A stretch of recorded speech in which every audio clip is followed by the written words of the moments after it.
side of Islam and the African side of Islam alone that has used it as a rallying cry for social reform and revolutionary change.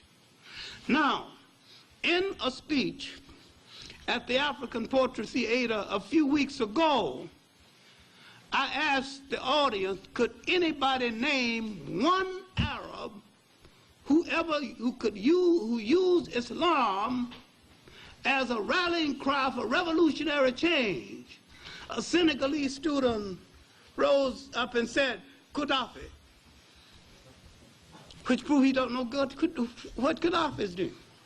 Gaddafi is an Islamic zealot who is trying to use Islam to start a new form of Islamic and Arab imperialism.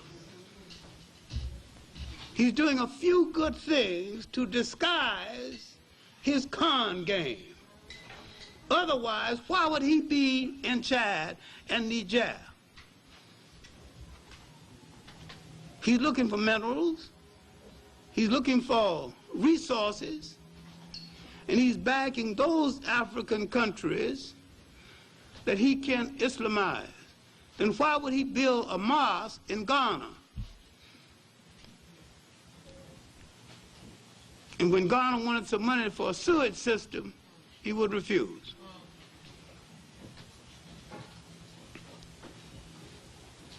You see the politics, but you don't see the spirit. Now, there's some things he's done that I can admire. I've been in Libya 3 times, and I've talked to him twice. He has a country 2/3 desert. It's almost self-sustained in food. That is to be admired.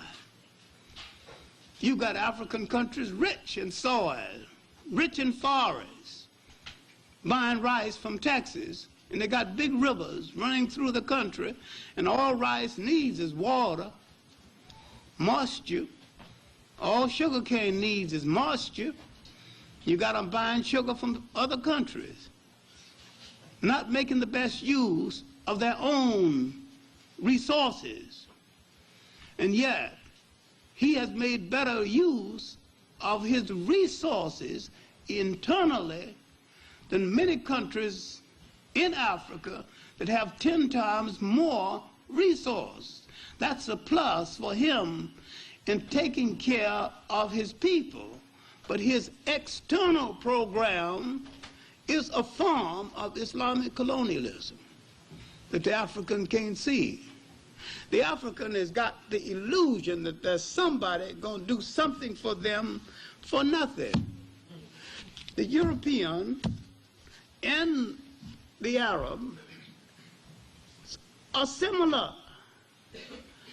Their intention is to come to power and to use the religion as an instrument of power. Now, I believe religions should be instruments of spirituality and moral uplift. And the African obviously believes the same, and that is the way it should be used. But if you name, every time you name an African revolutionary who used Islam as a rallying cry for revolutionary change against colonialism, it is the black side of Islam. Now, I can rattle off all these African revolutionists, and it nearly always became part of that same basic structure. Now, I am not against Islam. I see it as a force in human history that has to be reckoned with, and that at times has commanded respect and can again command world respect. If forced to the wall, and if I have to choose between it and Christianity, I would choose it. I am that disgruntled about Christianity. I'm that disgruntled about it because both of them have failed their mission to mankind, and there is no excuse for them failing in their mission to mankind. I don't excuse either one of them, as I don't excuse the United States or Russia for failing their promise to mankind. I think they're both two thugs. I'm not equating Christianity and Islam with Russia and the United States. I am saying that these are world forces that made promises, and that these two thugs who met in an icebox recently to reflect their temperament and their character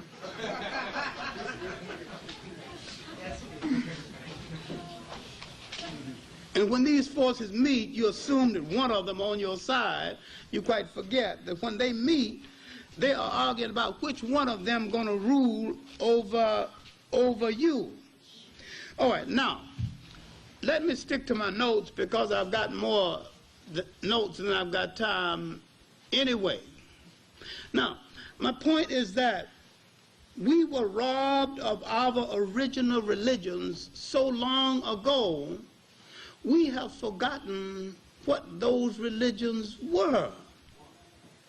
And once we go back to the original base of our religions, before Judaism, Christianity, or Islam, and when we go back to those religions were based on spirituality, and the God concept of those religions, of Judaism, Christianity, or Islam, came out of what I refer to as pre-God religions. I don't use that anymore because people don't understand what I mean about pre-God religions.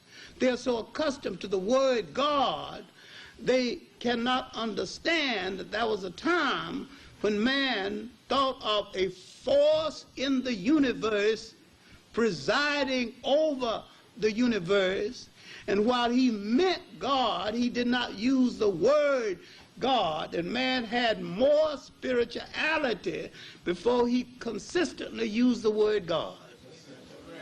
He used the God force and the God concept without using the word. He meant the same thing, and ultimately Western man interpreted that as meaning the same thing. But at this period, when everything was an all-encompassing, all-conclusive, man had not created, the Africans in the great river civilizations had created a religion that was so all-conclusive. It was not a weekend Jimmy Swaggart type of religion.